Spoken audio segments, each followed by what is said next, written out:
Darshan sir ಆಗಲಿ, ದಿನಕರ್ ಆಗಲಿ, ಇವತ್ತು ಒಂದು ದಿನ ದರ್ಶನ್ ಸರ್ ನನಗೆ ಈ ಕ್ವಶನ್ ಮಾತಾಡಿಲ್ಲ. ಯಾಕೆಂತಂದರೆ ನನ್ನ ಮೇಲೆ ಅಷ್ಟು ಗೌರವ ಇಟ್ಟಿದ್ದು, ನಾನು ಅವ್ರ ಮೇಲೆ ಅಷ್ಟು ಗೌರವ ಇಟ್ಟಿದ್ದೆ. ನನ್ನ ಕಷ್ಟ ಅಂದಾಗ ಭಾಳ ಸಲ ಹೆಲ್ಪ್ ಮಾಡಿದ್ದಾರೆ. ನನ್ನ ಸ್ವಂತ ಅಣ್ಣನ ಥರ ಅವರು, ಸಿಂಪಲ್ ಆಗಿ ಹೇಳ್ಕೊಂಡು ನನ್ನ ಸ್ವಂತ ಅಣ್ಣನ ಸರ. ದಿನಕರು ನನ್ನ ಅಷ್ಟೇ ಹೆಲ್ಪ್ ಮಾಡಿದ್ದಾರೆ. ಬಟ್ ಅವ್ರಿಗೆಲ್ಲರಿಗೂ ಮೊದಲೇ ನಾನು ಕ್ಷಮೆ ಕೇಳೋಕ್ಕೆ ಇಷ್ಟಪಡ್ತೀನಿ. ಶಿಕ್ಷಣ ವಹಿಸಿ ಮಾಧ್ಯಮದ ಮೂಲಕ ಅವ್ರಿಗೆ ಕ್ಷಮೆ ಕೇಳ್ತೀನಿ. ಯಾವುದೂ ಉದ್ದೇಶಪೂರ್ವಕವಾಗಿ ಮಾಡಿರಲಿಲ್ಲ ಸರ್. ಪರಿಸ್ಥಿತಿ ನನ್ನನ್ನು ಆ ರೇಂಜಿಗೆ ಮಾಡಿಬಿಟ್ಟಿತ್ತು, ದೂಕಿಬಿಟ್ಟಿತ್ತು. ನಾನು ಏನೋ ದೊಡ್ಡದಾಗಿ ಬೆಳಿಬೇಕು, ಏನೋ ಮಾಡಬೇಕು, ಮುಂದೆ ಏನಾದರೂ ಸಾಧಿಸಬೇಕು, ಹೆಸರು ಮಾಡಬೇಕು, 4 ಜನಕ್ಕೆ ನಾನು ಕೈಲಿ ಆದಷ್ಟು ಹೆಲ್ಪ್ ಮಾಡಬೇಕು ಅನ್ನೋ ಒಂದು ಬರದಲ್ಲಿ, ಆ ಒಂದು ವೇಗದಲ್ಲಿ ನಾನು ಎಲ್ಲಿ ಹಿಡಿದಿ ಅಂತ ನನಗೆ ಗೊತ್ತಾಗಲ್ಲ. ನಾನು ಹಿಡಿಬಿಟ್ಟಿದ್ದೆ ಸರ್. ನೋಡಿದ್ರೆ ನಾನು ಪಾತಕ್ಕೆ ಬಿದ್ದುಬಿಟ್ಟಿದ್ದೆ. ಗೊತ್ತಿಲ್ಲ, ವಿಪರ್ಯಾಸ ವಿಧಿ ನನ್ನ ಜೊತೆ ಬೇರೆ ಏನೇನೋ ಆಟ ಆಡಿಬಿಟ್ಟಿತ್ತು.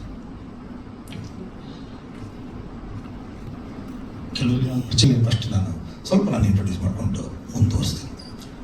ನನ್ನ ಹೆಸರು ಮಲ್ಲಿಕಾರ್ಜುನ್ ಬಿ ಸಂಕನಗೌಡ್ರ ಅಂತ. ನಾನು ಮೂಲತಃ ಗದಗದವನು.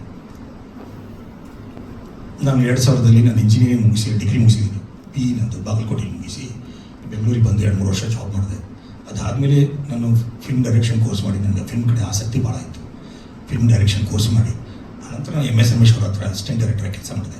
15-20 ಪಿಕ್ಚರ್ಗೆ ಅಸೋಸಿಯೇಟ್ ಡೈರೆಕ್ಟರಾಗಿ ಕೆಲಸ ಮಾಡಿದ್ದೀನಿ, ಕೋ ಡೈರೆಕ್ಟರಾಗಿ ಕೆಲಸ ಮಾಡಿದ್ದೀನಿ, ಪ್ರೊಡ್ಯೂಸರಾಗಿ ಕೆಲಸ ಮಾಡಿದ್ದೀನಿ, ಡಿಸ್ಟ್ರಿಬ್ಯೂಟರಾಗಿ ಕೆಲಸ ಮಾಡಿದ್ದೀನಿ, ಸ್ಟಾರ್ ಮ್ಯಾನೇಜರ್ ದರ್ಶನ್ ಅವ್ರ ಮ್ಯಾನೇಜರ್ ಆಗಿ ಕೆಲಸ ಮಾಡಿದ್ದೀನಿ.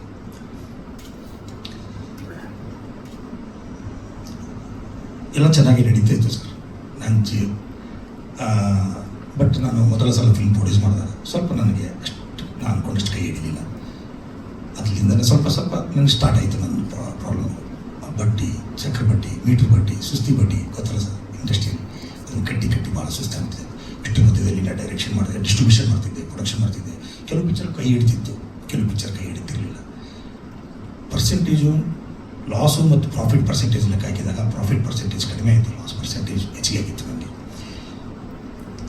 ಹೀಗಾಗಿ ಅದು ಬೆಳೀತಾನೆ ಇತ್ತು. ಬಟ್ ಏನು ಇವತ್ತಿಲ್ಲ ನಾಳೆ ನಾನು ಗೆಲ್ತೀನಿ, ಇವತ್ತಿಲ್ಲ ನಾನು ಏನೋ ಮಾಡ್ತೀನಿ, ಒಂದೇ ಯಾವುದೋ ಪಿಕ್ಚರ್ ಕೈ ಹಿಡಿದ್ಬಿಟ್ರೆ ನಮ್ಮದೆಲ್ಲ ಪ್ರಾಬ್ಲಮ್ ಸಾಲ್ವ್ ಆಗ್ಬೋದು ಒಂದೇ ಒಂದು ರೀಸನ್ ಏನೋ ಮಾಡ್ತಿದ್ದೆ. ಬಟ್ ಏನೋ ಫೈನಾನ್ಷಿಯಲ್ ಕಮಿಟ್ಮೆಂಟ್ ಮಾಡಿಕೊಂಡು ನಾನು ಆಲ್ರೆಡಿ ಜೀವನ ನಡೆಸ್ತಾ ಇದ್ದೆ ಸರ್. ಅಷ್ಟು ಮಾತಲ್ಲಿ ಈ ಮೊನ್ನೆ 1-2-3 ಪಿಕ್ಚರ್ ಪ್ರೊಡ್ಯೂಸ್ ಮಾಡಿದಾಗ ಅದು ಲಾಸ್ ಆಯಿತು. ನಾನು 1-2-3 ತೆಲುಗು ಪಿಕ್ಚರ್ ಡಿಸ್ಟ್ರಿಬ್ಯೂಷನ್ ಮಾಡಿದಾಗ ಅದು ಲಾಸ್ ಆಯಿತು. ಇನ್ನು ಬೇರೆ ಪಿಕ್ಚರ್ಗಳ ಹೆಸರುಗಳು ಹೇಳೋಕ್ಕೆ ಇಷ್ಟಪಡಲ್ಲ. ಭಾಳ ಪಿಕ್ಚರಲ್ಲಿ ನಾನು ಲಾಸ್ ಅನುಭವಿಸ್ಬೇಕಾಯಿತು. 2018 ಜುಲೈ 1 ನಾನು ಬೆಂಗಳೂರು ಬಿಟ್ಟಿರೋದು. ಬೆಂಗಳೂರು ಬಿಡ್ಬೇಕಾದ್ರೆ ನನ್ನ ಹತ್ರ ಬರೀ ಇದೆ ಸರ್. ನನ್ನ ಹತ್ರ ₹1 ಇರಲಿಲ್ಲ. ಮೀಡಿಯಾದಲ್ಲಿ ಏನೇನೋ ಹೇಳಿದ್ದಾರೆ ಅಂತ ವಿಷಯ ಆಮೇಲೆ ಗೊತ್ತಾಯಿತು ನನಗೆ. ಬಟ್ ನಾನು ಹೋಗ್ಬೇಕಾದ್ರೆ ಹೆಚ್ಚು ಕಡಿಮೆ ಯಾಗೋ ಬಡ್ಡಿ ಕಟ್ಟಾಕೆ ಅಂತ ಒಂದು ₹15,000 ದುಡ್ಡಿಟ್ಟಿದ್ದೆ ಸರ್. ಆ ಬಡ್ಡಿ ಅವತ್ತು ಸಾಯಂಕಾಲ ಆದರೆ ಕೊಡಬೇಕು, ಅನಿವಾರ್ಯವಾಗಿ ಊರು ಬಿಡುವಂಥ ಪ್ರಸಂಗ ಬಂತು. ಆ ₹15,000 ಅಷ್ಟೇ ನನ್ನ ಜೇಬಿತ್ತು. ಬರಿಗೆ ಲೆಕ್ಕನೇ ₹15,000 ಅಷ್ಟೇ ನನ್ನ ಊರಿಗೆ ಹೋಗಕ್ಕಂತ ಸ್ವಲ್ಪ ದುಡ್ಡಿತ್ತು ಅಷ್ಟೇ ಸರ್. ಅದು ಬಿಟ್ಟರೆ ನನ್ನ ಹತ್ರ ಏನೂ ದುಡ್ಡಿರಲಿಲ್ಲ, ₹1 ದುಡ್ಡಿರಲಿಲ್ಲ ಸರ್. ನನಗೆಲ್ಲವೂ ಇಲ್ಲೇ ಕಳೆದಿದ್ದೀನಿ. ನಾನು ಒಂದೇ ಕೆಲಸ ಮಾಡಿಲ್ಲ. ನಂದು ಹೋಟೆಲ್ ಬಿಸ್ನೆಸ್ ಇತ್ತು. ನಾನು ಖಾನಾವಳಿ ಮಾಡಿದ್ದೆ ವಿಜಯನಗರದಲ್ಲಿ, ಗೋದಾವರಿ ಮೆಸ್ ಅಂತ. ಮತ್ತು ಒಂದು ಸಾಫ್ಟ್ವೇರ್ ಕಂಪ್ನಿ ಮಾಡಿದ್ದೆ. ಮೈನ್ಸಲ್ಲಿ ಸ್ವಲ್ಪ ಯಾರೋ ನನ್ನ ಫ್ರೆಂಡ್ ಹೇಳಿದ್ದಕ್ಕೆ ಅಲ್ಲಿ ದುಡ್ಡು ಹಾಕಿದ್ದೆ. ಮತ್ತು ಸ್ಯಾನಿಟರಿ ವೇರ್ಸದ್ದು ನನ್ನ ಫ್ರೆಂಡ್ ಒಬ್ಬ ಬಿಸ್ನೆಸ್ ಮಾಡ್ತೀನಿ ಅಂತಂದರು, ಅದರಲ್ಲಿ ದುಡ್ಡು ಹಾಕಿದೆ. ನಾನು ಸ್ವಲ್ಪ ಯಾರೋ ನನ್ನ ಫ್ರೆಂಡ್ಸ್ ಬಂದರೆ ನನ್ನ ಕೈಲಿದ್ದಾಗ ಅವಾಗ ಮಾಡ್ತಿದ್ದೆ. ಅವ್ರು ಟೈಮ್ ಚೆನ್ನಾಗಿತ್ತು, ಏನೋ ಸ್ವಲ್ಪ ದುಡ್ಡು ಓಡಾಡ್ತಾ ಇತ್ತು, ಹೆಂಗೋ ಅಡ್ಜಸ್ಟ್ ಮಾಡ್ಕೊಂಡು ಮಾಡ್ತಾಯಿದ್ದೆ. ಬಟ್ ಯಾವ ನನ್ನ ಕೈ ಹಿಡಿಲಿಲ್ಲ ಸರ್. ಒಂದೇ ಸ್ವಲ್ಪ ಹೋಟೆಲ್ ಬಿಸ್ನೆಸ್ ಒಂದು ರೇಂಜಿಗೆ ಕೈ ಹಿಡಿತು ಅಷ್ಟೇ ನನಗೆ. ಅದನ್ನು ನನ್ನ ಫ್ರೆಂಡ್ ಮೇಲೆ ನಾನು ಸ್ವಲ್ಪ ಬ್ಯುಸಿ ಆದಮೇಲೆ ಅದನ್ನು ನನ್ನ ಫ್ರೆಂಡಿಗೆ ಬಿಟ್ಕೊಟ್ಟೆ. ಅವನು ಹೋಗಿ ಒಂದಿಷ್ಟು ದಿವಸ ನಡೆಸಿ ಅದನ್ನು ಬಿಟ್ಬಿಟ್ಟ.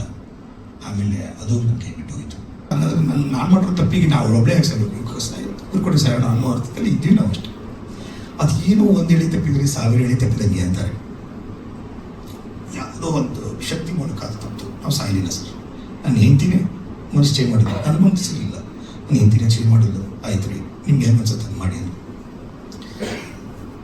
ಜುಲೈ 1ನೇ ತಾರೀಕು ನಾನು ಬೆಂಗಳೂರು ಬಿಟ್ಟಿದ್ದು. ಜುಲೈ 6ನೇ ತಾರೀಕು ನನ್ನ ಹಳೆಯ ಮದುವೆ ಇದ್ದಿದ್ದು. ಜುಲೈ 7ನೇ ತಾರೀಕು ನಾನು ಈ ಊರು ಬಿಟ್ಟು ಹೊರಟೆ.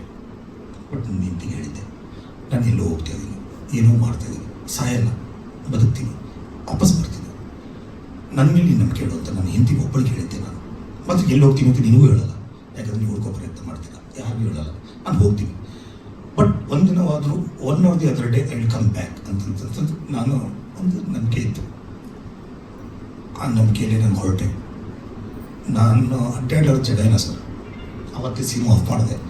ಸಿಮ್ ಜುಲೈ 7ನೇ ತಾರೀಕು ರಾತ್ರಿ 1:30 ನಾನು ಮೊಬೈಲ್ ಆಫ್ ಮಾಡಿದ್ದೀನಿ, ಸಿಮ್ ಆಫ್ ಮಾಡಿದ್ದೀನಿ. ಮಾಡೋಕ್ಕಿಂತ ಮುಂಚೆ ನಾನು ಯಾರಿಗೆ ದುಡ್ಡು ಕೊಡಬೇಕಾಗಿತ್ತು, ಯಾರ ಜೊತೆ ನನ್ನ ಕಮಿಟ್ಮೆಂಟ್ಸ್ ಇತ್ತು, ಎಲ್ಲರಿಗೂ ಒಂದು ಮೆಸೇಜ್ ಹಾಕಿದ್ದೀನಿ. ಸರ್ ನಾನು ತೊಂದರೆಲಿದ್ದೀನಿ, ನಾನು ನಿಮ್ಗೆ ದುಡ್ಡು ಕೊಡಬೇಕಾಗಿತ್ತು, ಕೊಡೋಕ್ಕಾಗಿಲ್ಲ. ಇವತ್ತು ನನ್ನ ಪರಿಸ್ಥಿತಿ ಸರಿ ಇಲ್ಲ, ನಾನು ಊರು ಬಿಟ್ಟು ಹೋಗ್ತಾ ಇದ್ದೀನಿ, ಐ ವಿಲ್ ಕಮ್ ಬ್ಯಾಕ್, ನಾನು ಪ್ಲೀಸ್ ಫಾರ್ಗಿವ್ ಮೀ, ನಾನು ಕ್ಷಮಿಸಲಿ ಅಂತ ಎಲ್ಲರಿಗೂ ನಾನು ಮೆಸೇಜ್ ಹಾಕಿದೆ ಸರ್. ಒಬ್ಬರು ಬಿಟ್ಟಿಲ್ಲ, ಯಾರೋ ಒಬ್ಬರು ಮಿಸ್ ಆಗಿರ್ಬೋದು ಅಷ್ಟು ಗೊತ್ತಿಲ್ಲ. ಅವನು 20-23 ಜನ ಇರಬೇಕು ಸರ್. ನಾನು ಕಮಿಟ್ಮೆಂಟ್ ಮಾಡ್ಕೊಂಡಿದ್ದೀನಿ ಇಂಡಸ್ಟ್ರಿಯಲ್ಲಿ, ಅಂದರೆ 15 ವರ್ಷ ಸರ್ವಿಸಲ್ಲಿ. ಎಲ್ಲರಿಗೂ ಒಂದು ಮೆಸೇಜ್ ಹಾಕಿದೆ. ಗೊತ್ತಾದ ತಕ್ಷಣ ಅವಳು, ಇಲ್ಲ ರೀ, ನಾವು ಮಧ್ಯಮ ವರ್ಗದವರು ಇಷ್ಟು ಸಾಲ ನಾವು ತೀರ್ಸೋಕ್ಕಾಗಲ್ಲ, ಬೇಡ, ನಾವು ಎಲ್ಲೇ ಊರ ಕಡೆ ಹೋಗ್ಬಿಟ್ಟ ನಮ್ಮ ಮರ್ಯಾದೆ ಹೋಗ್ಬಿಡುತ್ತೆ, ನಾವು ತೀರ್ಕೊಂಡ್ಬಿಡೋಣ, ನಾವು ನಮ್ಮ ಜೀವನ ಕಡೆ ಮಾಡ್ಕೊಂಡ್ಬಿಡೋಣ, ಸಾಯೋಣ ಅಂತ ಅವಳು ಆಟ ಆಡಿದ್ರು. ಸಾಯಕ್ಕೆ ಧೈರ್ಯ ಬೇಕಲ್ವ ಸರ್, ಇರಲಿಲ್ಲ. ನನ್ನ ಹಿಂದಿ ಧೈರ್ಯ ಇತ್ತು, ನನಗಿರಲಿಲ್ಲ ಧೈರ್ಯ. ಚಿಕ್ಕ ಮಗು, LKG ಮಗು, ನನ್ನ ಮಗ, ಒಬ್ಬನೇ ಮಗ. 3 ದಿನ ಬರೀ ಕಣ್ಣಲ್ಲೇ ನೀರು ಹಾಕಿದ್ವಿ, ಏನು ಮಾಡಬೇಕು ಅಂತ. ಸಾಯಬೇಕು ಅನ್ನೋ ಛಲ ಇದ್ದಾಗ ಒಂದು ಫೋನ್ ಬರುತ್ತೆ ನನಗೆ, ನನ್ನ ಮಿಸ್ಸಸ್ ಊರಿಂದ ಒಂದು ಫೋನ್ ಬರುತ್ತೆ.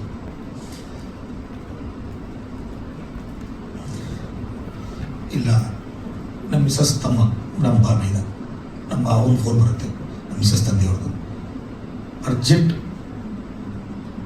ಮದುವೆ ಫಿಕ್ಸ್ ಆಗಿಬಿಟ್ಟಿದೆ ನಿಮ್ಮ ತಮ್ಮಂದು, ಬಂದ್ಬೇಕು ಅಂತ ನನ್ನ ಹೆಂಡತಿಗೆ ಫೋನ್ ಮಾಡ್ತಾರೆ. ನಮ್ಮ ಮಾವ ನನಗೂ ಮಾಡ್ತಾರೆ, ನೀವು ಬರಬೇಕಳೆ ಅಂದರೆ ನನ್ನ ಮಗನ ಮದುವೆ ಫಿಕ್ಸ್ ಆಗಿದೆ, ಚೆನ್ನಾಗಿ ಫಿಕ್ಸ್ ಆಗಿದೆ ಅಂದರೆ.